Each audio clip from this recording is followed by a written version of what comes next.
Balimao, très urgent. On y a comme billet mardi 11 octobre 2022. Aïwa, où est vidéo de labo ko Choguel den dobe ko ka bo. Premier ministre Choguel ko denge folo ko bora ko ka vidéo ke ko Sorasu ye Choguel janfa. Tiens, te kuma ina de Maliens. Il y a un tocard, un vaurien qui prétend être, je ne sais pas, le fils de Choguel. Ou pas si do kelembe ka bla ko Choguel den bora. Ko ka guerre bla Sorasu la ko Sorasu ye Choguel janfa. Tiens, te kuma ina de Maliens. Information flanan tellement do fana be non. Ou kelembe ka tabla Facebook sans fait. Ko menaka ko terroriste ko menaka ko mogo ka menaka ko mogo be ka menaka bla. Ko be ka menaka bla. Ko terroriste be fe ko ka menaka attaquer. Attention aux désinformations. Nin bɛɛ terroriste ka propagande de m'a fɔ n ko mɔgɔ minnu bɛ ka fɛn bɛɛ kɛ n ka bɛɛ 100% nkalon ye dɛ mun ye terroriste ka côté ta fanfɛla ye donc ko terroriste kɛlen bɛ ka ultimatum dɔ di ko an ka dugulamɔgɔ fɛn fɛn bɛ menaka k'a bɛɛ ka menaka bila ko bɛɛ ka menaka bila tiɲɛ tɛ kuma in na dɛ ko terroriste ko n'an ma menaka bila dɔrɔn k'u bɛ ko dɔ kɛ an ka population minnu bɛ yen donc an b'a ɲɛfɔ bɛɛ lajɛlen ɲɛna tiɲɛ tɛ kuma in na bi tiɲɛ ta la sini an b'a ɲini an ka armée fɛ armée ka déployer ka taa menaka Tessit menaka dugu dɔ bɛ ko Tessit ko terroriste ko yanni sini cɛ ko ni mɔgɔ bɛ Tessit est-ce que tu as vu ko mɔgɔ bɛ Tessit ko ni mɔgɔ ma Tessit bila dɔrɔn k'u bɛ taga Tessit attaquer o kuma in filɛ nin ye o kana mɔgɔ si bɔ i ja kan propagande de don Faransi médiaw de b'a fɛn ninnu bila pour que ka mɔgɔw ja tigɛ ka mɔgɔw tɔ la siran terroriste ɲa ka kɛ i n'a fɔ l'armée ne monte pas en puissance. C'est une façon de saboter la montée en puissance de l'armée malienne. Mais c'est kuma inkam. Ou bien kuma fort, c'est une façon de saboter la montée en puissance de l'armée malienne. Donc, uga tchero bora ko ale ko Sorasu ye Choguel janfa. Malien akana da kuma ina akala kanado aw nyina kabe kuma inta na bolo fly. Kuma inye propagande de mɔgɔ min y'a ci ne ma o ko Umar Mariko ka mɔgɔw d'a ci ale ma. Donc, kunu suro Amérique 20h wagati o bɛ bɛn ya Mali minuit de ma Mali minuit Amérique 20h ne ye nin information in sɔrɔ ne ma se ka sunɔgɔ fo ka dugu jɛ ɲɛkisɛw bɛ bilenni na n y'a ɲɛɲini de k'a fɔ maliyɛn den bɛɛ lajɛlen ɲɛna foyi tɛ Asimi ni Choguel cɛ Asimi ni Choguel kala i b'a fɔ ko bɔnbɔnni kalama foyi tɛ yen a y'aw da ka sunɔgɔ l'armée monte en puissance tout va bien le premier ministre par intérim Ablaye Maïga ani Choguel bi tantoni. Ablaye Maïga est le fils de Choguel Maïga. Parce que Choguel Maïga be ka fɔ ko ka force de changement fara ɲɔgɔn kan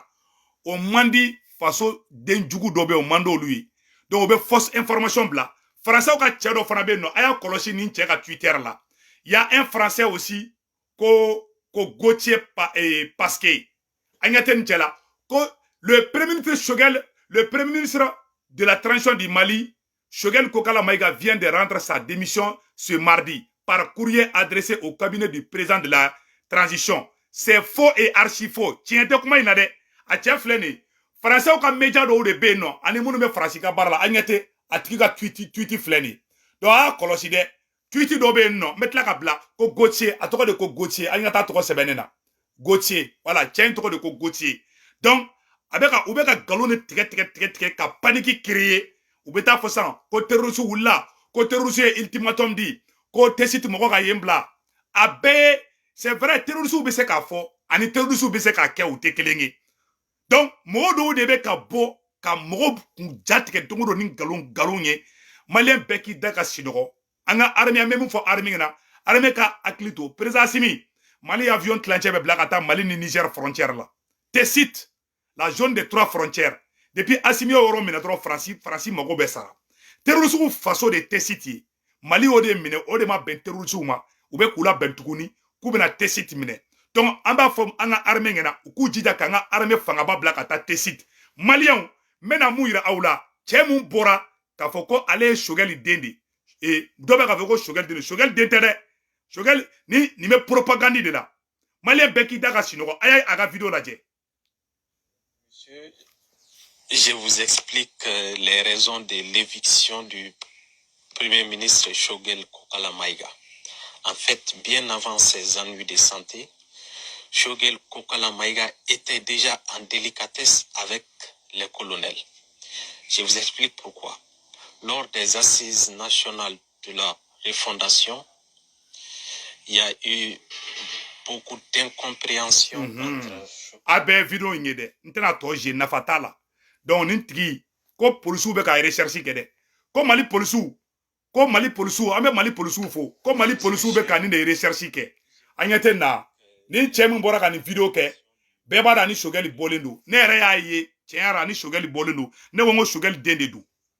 ese chavi dogo Choguel dende du mais ko polisu be ka recherche ke dogo Choguel dendo dogo Choguel dende ma ye kuma mun fo kuma nyen galon kuma di tientala aya odaka sinogo mogo munu te fe asimini Choguel kadi foi te Choguel ni surasu ni ɲɔgɔn cɛ Choguel est un héros national a jara mogo ye Choguel donna Mali histoire la a ma ja mogo ye Choguel donna Mali histoire la donc a ɲɛfɔ bɛɛ lajɛlen ɲɛna problème te Choguel ni Asimi cɛ problème te transition mogo si ni ɲɔgɔn cɛ u bɛɛ kadi i b'a fɔ ko bɔnbɔnni kalama u bɛɛ kɛlen bɛ k'i tɛgɛ di ɲɔgɔn ma bi an bɛ ka Mali kɔrɔ de jɔ bi donc problème foyi tɛ yen an bɛɛ bɛ ka fara ɲɔgɔn kan bi les forces de changement le fait que bɛɛ bɛ k'i tɛgɛ di ɲɔgɔn ma bi Choguel de ko k'an bɛɛ ka fara ɲɔgɔn kan k'an ka Asimi dɛmɛ o kuma mun fɔlen u ye moyen sugu bɛɛ kɛ u ko Segu Tunkara ye Choguel mɔgɔ de ye mais Segu Tunkara ye soutien mun da Ablaye Mayiga kan ala tilancɛ ne ma da Choguel kan u ma kuma o la dɛ an ye jama labɔ New York yan ka taa Ablaye Mayiga kunbɛn Dr Alaye Bokoum de tun ye coordinateur général ye Ablaye Mayiga kunbɛnni na bɛɛ bɔra M5 mɔgɔw bɔra fɛngɛ mɔgɔw bɔra M5 mɔgɔw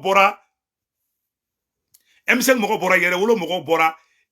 mouvement victoire gloire mɔgɔw bɔra mouvement bɛɛ bɔra ka taa Choguel fɛ ka taa Ablaye Mayiga kunbɛn différence t'a si ni ɲɔgɔn cɛ an bɛɛ ka di bi minnu bɛ Faransi ka mission na olu de bɛ fɛ ka na diyagoya farali don an ni ɲɔgɔn cɛ maliyɛn bɛɛ k'i da ka sinɔgɔ problème foyi tɛ Choguel se porte très bien tout va bien Asimi b'a ka sɛsogo ɲimi na an bɛ mun ɲɛfɔ dɔrɔn an bɛɛ ka tɛgɛ di ɲɔgɔn ma Yɛrɛwolo déboussant par M5 RFP mouvement victoire et gloire CPM ani mouvement bɛɛ mouvement tɔ bɛɛ Korema ana mouvement bɛɛ Sufi Bilal an yɛrɛ ka ɲɛmɔgɔba n'o ye mouvement victoire et gloire ɲɛmɔgɔba n'o ye Sego Lassana Kane Segukaw ka belebele a ka duwawu minɛna ayiwa ko Sego Lassana Kane ka invitation bɛ yen nɔ ni ala sɔnna ma jeudi don a affiche filɛ nin ye Sego Lassana Kane a ka invitation bɛ yen nɔ jeudi don ni ala sɔnna ma an bɛɛ lajɛlen bɛ taga la donc fɛngɛ comment on appelle là a filɛ Sihara à Sekoro Sékou jeudi 13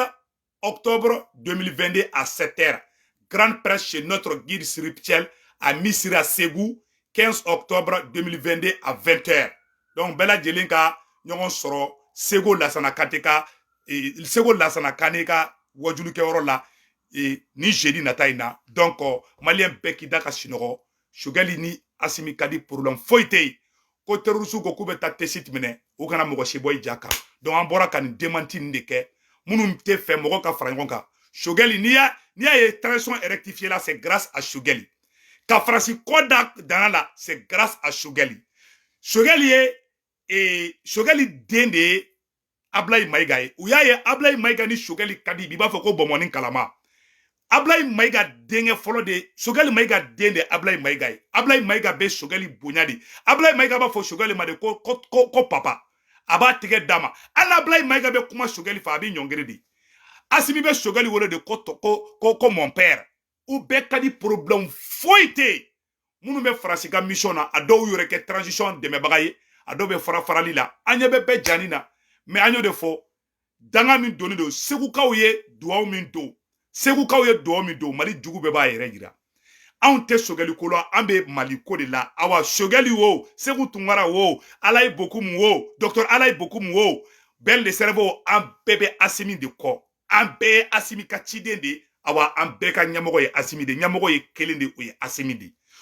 Choguel ka ɲɛmɔgɔ de Asimi ye Segu Tunkara ka ɲɛmɔgɔ de Asimi ye awa an bɛɛ bɛ Asimi de kɔ mɔgɔ si kana an fara an bɛɛ bɛnnen don sisan nɔ mɔgɔ bɛ na k'i bɛ na ni farali ye ala k'a fɔ i kɔ mɔgɔ bɛ na k'i bɛ na maliyɛnw kɔ don ɲɔgɔn na ala k'a kɛ i kɔ ala kana barika don i la ala k'i kɛ ye ko fila ye an tɛ yafa tigi mɔgɔ bɛ farali sira kan ala k'a bɛɛ kɛ ye ko fila ye an bɛ Asimi de kɔ Choguel bɛ Asimi de kɔ awa Mali bébé Assimi de ko, awa Afrique bébé Assimi de ko, que Dieu bénisse Assimi, que Dieu bénisse Shogel, que Dieu bénisse toute l'Afrique, que Dieu bénisse la transition malienne. O de kundo Malien, aya odaka sinoko bara bana sixi barabla akambe.